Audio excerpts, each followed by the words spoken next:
નમસ્કાર દર્શક મિત્રો, હું આપની સાથે છું રાખી અંજારિયા. સ્વાગત છે આપનું કચ્છ ઉદય ટીવી ન્યૂઝમાં. તો દર્શક મિત્રો, જોઈએ આજના સમાચારો વિસ્તારથી. કચ્છના દરિયાકાંઠે ચરસના પેકેટો બાદ હવે એક બાદ એક કન્ટેનર ટેન્ક મળી રહ્યા છે. આજે સવારે અબડાસાના છછીના દરિયાકાંઠેથી કન્ટેનર ટેન્ક મળી આવ્યું હતું, જે દરિયાની વચ્ચોવચ્ચ છે અને પાણી ભરેલા હોવાથી ત્યાં સુધી પહોંચવું મુશ્કેલ બન્યું છે. ગત 7મીએ સૈયદ સુલેમાન પીર વિસ્તારમાં 2 કન્ટેનર તળાઈ આવ્યા હતા, જે બાદ 10 ઓગસ્ટના સુથરી પાસે કન્ટેનર મળી આવ્યું હતું. ત્યારે આજે સવારે છછીના દરિયાકાંઠે પાણીમાં તણાયેલું ટેન્ક જોવા મળ્યું હતું. હજુ સુધી એક પણ કન્ટેનર નીકળી શક્યા નથી. સંભવત કોઈ જહાજમાંથી નીચે પડ્યા બાદ આ કન્ટેનર તણાઈને અબડાસાના વિવિધ દરિયા કિનારે પહોંચ્યા હોવાનું માનવામાં આવી રહ્યું છે, જેથી આ બાબતે કસ્ટમને જાણ કરવામાં આવી છે અને તેઓ દ્વારા તપાસ શરૂ કરવામાં આવી છે. આ વચ્ચે પ્રાંત અધિકારી મામલતદારને જાણ કરવામાં આવી છે, જેથી વહીવટી વિભાગ દ્વારા જીપીસીબીને જાણ કરવામાં આવી હતી. જીપીસીબીની ટીમે કન્ટેનરમાંથી નમૂના લઈ તપાસ માટે મોકલ્યા છે. તેના આધારે કસ્ટમ વિભાગ દ્વારા કન્સાઇનમેન્ટમાં કયા જહાજમાંથી પડ્યો હોઈ શકે તે સહિતની તપાસ કરવામાં આવશે. દરિયામાં ભરતી ઓછી થતા ટીમ કન્ટેનર પાસે પહોંચી હતી, જેમાં બનાવટ જોતા યુકેની ફોર્ટ વાલે કંપનીની બનાવટના ટેન્ક કન્ટેનર હોવાનું સામે આવ્યું છે. હવે જોવાનું એ છે કે આ કન્ટેનર કયા દેશમાંથી નીકળ્યા હતા અને કયા દેશમાં જવાના હતા. દરિયામાં ભરતીનું પ્રમાણ અને સ્થાનિકોની પરિસ્થિતિ જોઈ વાહન મારફતે આ ટેન્ક બહાર કાઢવામાં મુશ્કેલ છે. વજન હોવાથી માનવ શ્રમ પણ કામ આવે તેમ નથી. હેલિકોપ્ટરથી આ ટેન્કને કિનારા પર બહાર લાવી શકાય તેમ છે. આ માટે ગુજરાત સરકાર અને કેન્દ્ર સરકાર દ્વારા ધ્યાન આપવામાં આવે તો આ કન્ટેનર બહાર નીકળી શકે તેમ છે. રાપર શહેરમાં દૂધ ડેરી વિસ્તારમાં આવેલા મકાનમાં દારૂનું કટિંગ થતું હોવાની બાતમી મળી હતી, જેના આધારે એલસીબી દ્વારા દરોડો પાડવામાં આવતા 4,80,000નો દારૂ ઝડપાયો હતો. મળતી વિગતો મુજબ આરોપી દૂધ ડેરી વિસ્તારમાં રહેતા રાહુભા મંગળસિંહ સોઢા, અજીતસિંહ મંગળસિંહ સોઢા સાથે મળી આરોપી મનજી ઉર્ફે મનીયો માવજી કોલીનો અજાણ્યા માણસ પાસેથી ક્રેટા કારમાં દારૂ મંગાવી દૂધ ડેરી વિસ્તારમાં આવેલા મકાનમાં ઇંગ્લિશ દારૂનું કટિંગ કરતા હતા. ત્યારે પોલીસે દરોડો પાડ્યો હતો, જેમાં દારૂની નાની મોટી 919 બોટલ, બિયરના 888 ટીન મળીને કુલ 4,80,660નો શરાબ તથા 5 લાખની ક્રેટા કાર કબજે કરવામાં આવી હતી. સ્થળ પરથી રાહુભા અને અજીતસિંહની ધરપકડ કરવામાં આવી હતી, જ્યારે અન્ય ઈસમો હાજર મળ્યા ન હતા. બનાવ અંગે રાપર પોલીસમાં પ્રોહિબિશનની કલમો તળે ગુનો દાખલ કરવામાં આવ્યો છે. મુન્દ્રા પોલીસે પાવાપુરી 4 રસ્તા પાસે કાર્યવાહી કરીને બિહારના અને હાલે મીઠી રોહરમાં શખ્સને ઝડપી પાડ્યો હતો. પૂછપરછમાં સામે આવ્યું હતું કે બિહારના શખ્સે માલ મોકલ્યો હતો, જે ગાંધીધામમાં રહેતા વ્યક્તિને આપવાનો હતો. ઝડપાયેલો શખ્સ કુરિયરમાં આવેલ પાર્સલ લેવા આવ્યો હતો, જે પેટે તેને 5,000 કમિશન મળવાનું હતું. મળતી વિગતો મુજબ પોલીસે મૂળ બિહારના હાલે મીઠી રોહરમાં રહેતા મીઠુ કુમાર ખ્યાલ રાવને ઝડપી લીધો છે. તેની પાસેથી 5,340 કિલો ગાંજો, 2 મોબાઈલ અને રોકડ સહિતનો મુદ્દામાલ કબજે કરવામાં આવ્યો હતો. આ માલ બિહારથી નવલેશ કુમાર ઉર્ફે સંતોષ કુમારે કુરિયરમાં મુન્દ્રા ખાતે મોકલાવ્યો હતો. આ માલ ગાંધીધામના કાર્ગો ઝૂંપડપટ્ટીમાં રહેતા દીપક કુમારે મંગાવ્યો હતો. ઝડપાયેલા મીઠુ કુમાર દીપકના કહેવાથી મુન્દ્રા આવ્યો હતો અને પાર્સલ લઈને જતો હતો ત્યારે પકડાઈ ગયો હતો. આ કામ પેટે તેને 5,000 કમિશન મળવાનું હતું. મુન્દ્રા પોલીસે ત્રણેય સામે એનડીપીએસની કલમો તળે ગુનો દાખલ કર્યો છે. રાપર તાલુકાના મેવાસામાં પોલીસે વહીવટી તંત્રની સાથે રહીને 2 શખ્સના 1400 ચોરસ મીટર બિનઅધિકૃત દબાણો દૂર કરી સરકારી જમીન ખાલી કરાવી હતી. મેવાસામાં રહેનાર રમેશ બીજલ કોહલી સામે ગાગોદર પોલીસ મથકે ચોરી, પબ્લિક પ્રોપર્ટી ડેમેજ એક્ટ મુજબ 2 ગુના નોંધાયેલા છે. આ શખ્સે મેવાસામાં હનુમાન હોટલ સરકારી જમીનમાં બનાવી હતી, જે અંગે નોટિસ પાઠવ્યા બાદ પોલીસ દ્વારા વહીવટી તંત્ર સાથે રહીને આ શખ્સે કરેલ 1000 ચોરસ મીટર બિનઅધિકૃત દબાણ તોડી સરકારી જમીન ખાલી કરાવાઈ હતી. 300 ચોરસ મીટરમાં હોટલ બનાવી 700 ચોરસ મીટર જગ્યા પાર્કિંગ માટે રાખી હતી.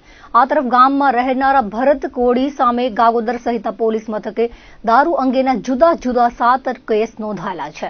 આ શખ્સે ગામના બસ સ્ટેન્ડ પાસે કુલ 400 ચોરસ મીટરમાં બિનઅધિકૃત દબાણ કર્યું હતું. પોલીસે આ શખ્સના દબાણ તોડી પડાવી સરકારી જમીન ખાલી કરાવી હતી. રાજ્યપાલ આચાર્ય દેવવ્રતજીના અધ્યક્ષસ્થાને ભચાઉ ખાતે નવજીવન વિકલાંગ સેવાશ્રય સંસ્થા દ્વારા દિવ્યાંગ સાધન સહાય વિતરણ કાર્યક્રમ યોજાયો હતો. આ પ્રસંગે રાજ્યપાલ આચાર્ય દેવવ્રતજીએ નવજીવન વિકલાંગ સેવાશ્રય સંસ્થાના પરોપકારના કાર્યોને સમાજ માટે ઉદાહરણરૂપ ગણાવ્યું હતું. તેમણે જણાવ્યું હતું કે વર્તમાન સમયમાં દિવ્યાંગ બાળકોની સાર સંભાળ માતા પિતા માટે પડકારરૂપ બાબત બની ગઈ છે. દિવ્યાંગજનોને સમાજનું અભિન્ન અંગ હોય, સંસ્થા દ્વારા વિતરણ કરવામાં આવેલી આધુનિક સાધન સામગ્રી તેમને આત્મનિર્ભર બનાવવામાં મદદરૂપ થશે, જે મનુષ્યમાં જરૂરિયાતમંદ માટે દયાભાવ પ્રગટ ન થાય તે માટે મનુષ્ય પથ્થર સમાન છે. મનુષ્ય અવતારમાં પરોપકાર અને સત્કાર્યો કરીને શ્રેષ્ઠ સમાજનું નિર્માણ કરવા રાજ્યપાલશ્રીએ આહ્વાન કરી ધરતી પર તમામ જીવો માટે કલ્યાણની ભાવના રાખવા જણાવ્યું હતું. પ્રાચીન ભારતની વસુદેવ કુટુંબકમની ભાવનાનો ઉલ્લેખ કર્યો હતો. સમય અને પરિસ્થિતિના કારણે દિવ્યાંગ બનેલા માનવીઓનું કલ્યાણ કરવું એ આપણું કર્તવ્ય છે. અંગો વગરનું જીવન ખૂબ મુશ્કેલ બની જાય છે. સ્વસ્થ શરીર ધરાવતા નાગરિકોએ હંમેશા ઈશ્વર પ્રત્યે કૃતજ્ઞ રહેવું જોઈએ. નવજીવન વિકલાંગ સેવાશ્રય સંસ્થાના દિવ્યાંગોને આત્મનિર્ભર બનાવવા કાર્યોને રાજ્યપાલે અંતર્મનથી બિરદાવ્યા હતા. દિવ્યાંગોને આત્મનિર્ભર બનાવવાના આ પ્રયાસોથી તેમનામાં એક નવો ઉત્સાહ પેદા થશે. તેઓ માનસિક રીતે મજબૂત બનશે અને બીજા નાગરિકોની જેમ જ સક્ષમ થશે. દિવ્યાંગજનોને મુખ્યધારામાં લાવવા એ પણ આપણા સૌનું સામાજિક દાયિત્વ છે તેમ તેમણે ઉમેર્યું હતું. પ્રાકૃતિક કૃષિ અભિયાન વિશે જણાવ્યું હતું કે આજે પ્રાકૃતિક કૃષિ એ રાષ્ટ્રીય મિશન બની ગયું છે. વડાપ્રધાને રાષ્ટ્રીય પ્રાકૃતિક કૃષિ મિશન અંતર્ગત પ્રાકૃતિક ખેતીનો વ્યાપ વધે તે માટે 2481 કરોડની જોગવાઈ કરી છે. રાજ્યપાલે સમગ્ર માનવજાતના કલ્યાણ માટે પ્રાકૃતિક ખેતી કરવા ખેડૂતોને અનુરોધ કર્યો હતો. રાજ્યપાલે દિવ્યાંગજનોને આત્મનિર્ભર બનવાના સંકલ્પ સાથે આગળ વધવાનું જણાવી ઇલેક્ટ્રિક અને manual tricycle, wheelchair, caliper, smartphone સહિતના જીવન જરૂરિયાતના સાધનોનું વિતરણ કર્યું હતું. આ કાર્યક્રમમાં મનોદિવ્યાંગ બાળકોએ રજૂ કરેલી સ્વાગત ગીતની પ્રસ્તુતિને રાજ્યપાલ શ્રી આચાર્ય દેવવ્રતજી સહિત દર્શકોએ મન મૂકીને બિરદાવી હતી. નવજીવન વિકલાંગ સેવાશ્રય સંસ્થાના સંસ્થાપક વિશાલ જોશીએ પ્રાસંગિક પ્રવચન દરમિયાન સંસ્થાના કાર્યો વિશે જાણકારી આપી હતી. તેઓએ ઉમેર્યું હતું કે 32 વર્ષ પહેલા સ્થાપિત આ સંસ્થાનું બીજ આજે કચ્છ અને સૌરાષ્ટ્રના દિવ્યાંગજનના કલ્યાણ માટેનું વટવૃક્ષ બન્યું છે. દિવ્યાંગજનોને સક્ષમ બનાવવા માટે સંસ્થા અવિરત સેવા કાર્યો કરતી રહે છે એવો વિશ્વાસ તેમણે વ્યક્ત કર્યો હતો. ભચાઉ ખાતે રાજ્યપાલની પ્રેરક ઉપસ્થિતિમાં 100 કરતાં વધુ દિવ્યાંગજનોને electric tricycle, manual tricycle, wheelchair, caliper, smartphone સહિતના જીવન જરૂરિયાત સાધનોનું વિતરણ કરવામાં આવ્યું હતું. કચ્છભરમાં સ્વતંત્રતા પર્વ પૂર્વે દેશભક્તિનો માહોલ છવાયો છે. આઝાદીના પર્વની ઉજવણીને આડે હવે ગણતરીના જ દિવસો બાકી રહ્યા છે ત્યારે કચ્છવાસીઓમાં ઉજવણીનો આગોતરો ઉત્સાહ છલકાઈ રહ્યો છે. શહેરી અને ગ્રામ્ય કક્ષાની તમામ સરકારી શાળાઓમાં તિરંગા યાત્રાની પૂર્વ તૈયારીઓ ચાલી રહી છે તેવું જિલ્લા શિક્ષણાધિકારી સંજય પરમારે જણાવ્યું હતું. દર વર્ષની જેમ રાજ્ય સરકાર તરફથી આ વખતે પણ હર ઘર તિરંગાનો કાર્યક્રમ સરકાર દ્વારા આપવામાં આવેલો છે. ખાસ કરીને આપણે વાત કરીએ અમારી શાળાઓની તો 6મી ઓગસ્ટથી સતત આપણે 15મી ઓગસ્ટ સુધી આ હર ઘર તિરંગાનો આપણો કાર્યક્રમ અત્યારે ચાલુ છે. પ્રથમ તબક્કાના અંદર 6 થી 8 તારીખ સુધીના અંદર એ અમે વિવિધ પ્રાથમિક અને માધ્યમિક આપણી 2500 જેટલી સ્કૂલો એના અંદર 3 લાખ જેટલા વિદ્યાર્થીઓ કે જેણે જિલ્લા કક્ષાએથી અમે એક ક્વિઝ એ બનાવેલી છે એમાં પણ ભાગ લીધો. એ ઉપરાંત નિબંધ સ્પર્ધા, ચિત્ર સ્પર્ધા, જે BSF ના જવાનો, આર્મી જવાનો અને એમને જે ઓપરેશન સિંદૂર પછી એમનામાં સાહસ વધે એ માટે પત્રલેખન, મહેંદી સ્પર્ધા અને તિરંગાની થીમ ઉપર રાખડી અને રંગોળી, આ વિવિધ સ્પર્ધાઓનું આયોજન કરવામાં આવેલું હતું અને ખૂબ મોટી સંખ્યાના અંદર 3 લાખ જેટલા વિદ્યાર્થીઓએ આ સમગ્ર આપણી સ્પર્ધાઓના અંદર ભાગ લીધો. હવે પછીના તબક્કાના અંદર આપણે 12 તારીખે સમગ્ર જે જિલ્લાની 2500 સ્કૂલોના અંદર દરેક ગામના અંદર એ આપણે તિરંગા યાત્રાનું આયોજન કરેલું છે. એટલે ગ્રામ્ય કક્ષાએ 12 તારીખે આ અમારા તમામ વિદ્યાર્થીઓ એ 3 લાખથી વધુ વિદ્યાર્થીઓ અને 2500 આપણી સ્કૂલો, આ તમામે તમામ સ્કૂલો એ તિરંગા યાત્રામાં જોડાશે. ખાસ કરીને આપણે જિલ્લા કક્ષા અને તાલુકા કક્ષાના કાર્યક્રમોની વાત કરીએ તો 14 તારીખે રાજ્ય સરકાર તરફથી માન્ય જે કલેક્ટર સાહેબ આનંદ પટેલ સાહેબના માર્ગદર્શન તળે એ જિલ્લા અને તાલુકા કક્ષાએ 14 તારીખે તિરંગા યાત્રાનું આયોજન થયેલું છે. ખાસ કરીને આપણે ભુજની વાત કરીએ તો ભુજના અંદર પણ વિવિધ સંગઠનો અને એનજીઓ, આપણા તમામ ડિપાર્ટમેન્ટો અને અમારા શિક્ષણ વિભાગની ટીમ પણ લગભગ 2000 જેટલા વિદ્યાર્થીઓ અને શિક્ષકો મળી કુલ 2500 જેટલા લોકો આ તિરંગા યાત્રામાં જોડાશે અને ખૂબ સુંદર વાતાવરણના અંદર આ તિરંગા હર ઘર તિરંગાનો કાર્યક્રમ ચાલુ છે. અને ખાસ કરીને હવે કેમ્પિયન સ્વરૂપે સેલ્ફી લેવાય, તિરંગાનો પ્રચાર પ્રસાર થાય અને દરેકના ઘરે અને ઓફિસના અંદર આ તિરંગો લહેરાય અને એ રીતનું આપણે આયોજન, એક સરસ મજાનું રાષ્ટ્રભક્તિનું આયોજન કચ્છ જિલ્લાના અંદર બની રહ્યું છે. એના અંદર અમારો શિક્ષણ વિભાગ પણ અગ્રેસર રહેશે. રાપર તાલુકાના ઉમૈયામાં 100 ફૂટ ઊંડા બોરવેલની અંદર 10 વર્ષનો કિશોર પડી જતા દોડધામ મચી ગઈ હતી. આ અંગે ગ્રામજનોને ખબર પડતા કિશોરને બચાવવાના પ્રયાસો કર્યા હતા.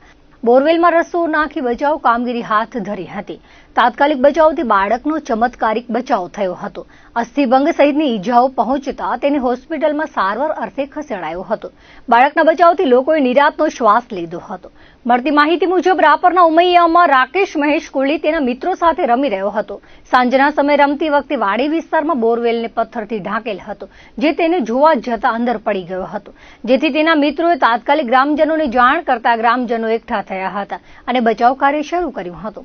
અડધાથી 1 કલાકમાં બચાવ કામગીરીને લીધે કિશોર હેમખેમ રીતે બહાર આવી ગયો હતો, જેથી પરિવાર અને ગ્રામજનો રાહતનો શ્વાસ લીધો હતો. હતપ્રભ બની ગયેલ કિશોરને સારવાર માટે રાપર સરકારી હોસ્પિટલ ખાતે ખસેડાતા તપાસ દરમિયાન તેને અસ્થિભંગ સહિતની નાની મોટી ઇજાઓ પહોંચી હોવાનું જાણવા મળ્યું હતું. સુરત ખાતેથી કેન્દ્રના ગૃહમંત્રી અમિત શાહે પરિસંવાદનો કાર્યક્રમને ખુલ્લો મૂક્યો હતો.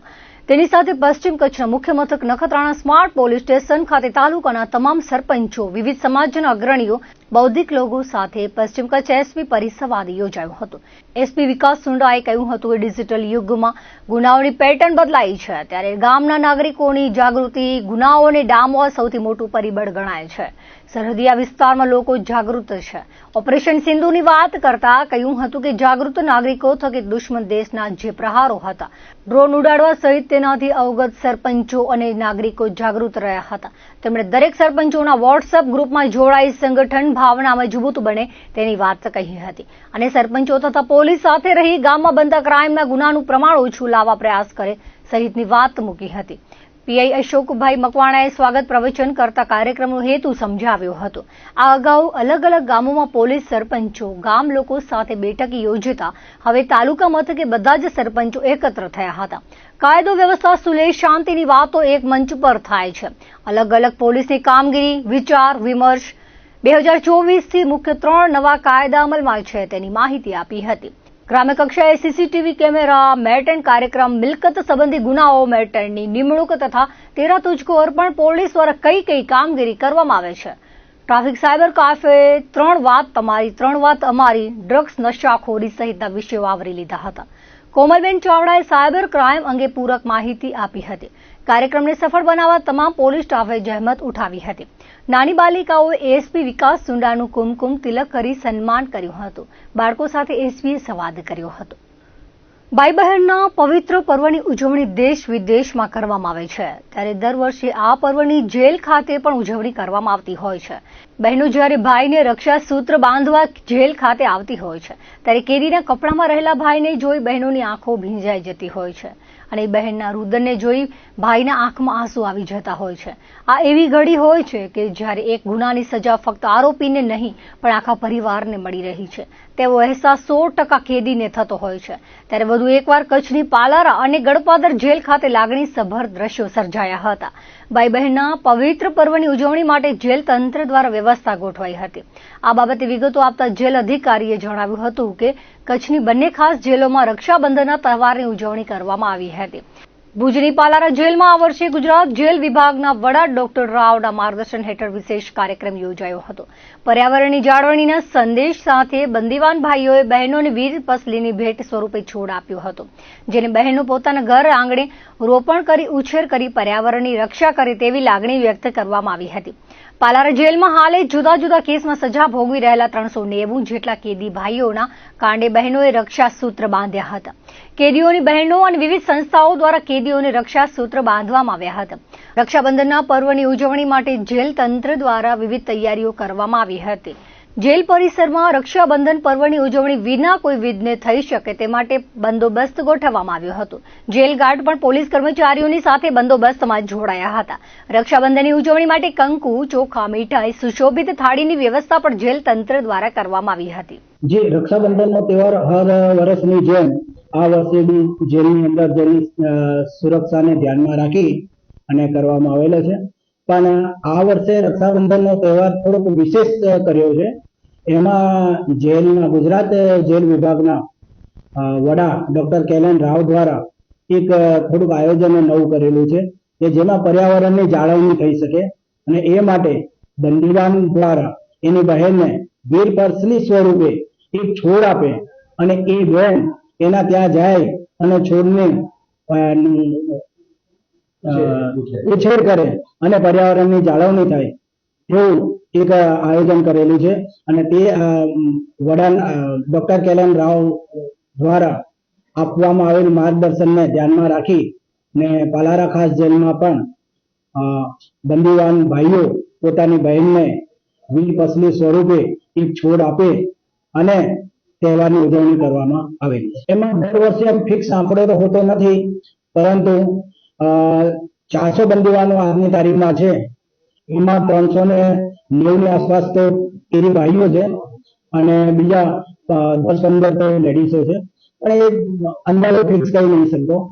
400 ની આજુબાજુ આવી શકે છે. પાલારા જેલ તરફથી પણ જેલ પ્રશાસન તરફથી તો માર્ગદર્શન આપવામાં આવેલું છે. પણ અમે પાલારા જેલ તરફથી બંદીવાનોને 60-70 રૂપિયા આપેલા છે કે જે તમામ બહેનોને આપી શકે. સાહેબ, પર્યાવરણ માટે આપ જાહેર જનતાને શું સંદેશો આપશો? પર્યાવરણની જે જાળવણી તમને બધાને ખબર જ છે કે કોરોનામાં પર્યાવરણનું કેટલું મહત્વ હતું અને એ ધ્યાનમાં રાખી ત્યારબાદ દરેક પરિવારોને અને દરેક ધર્મને પર્યાવરણની જાળવણી બાબતે ખ્યાલ આવી ગયો છે.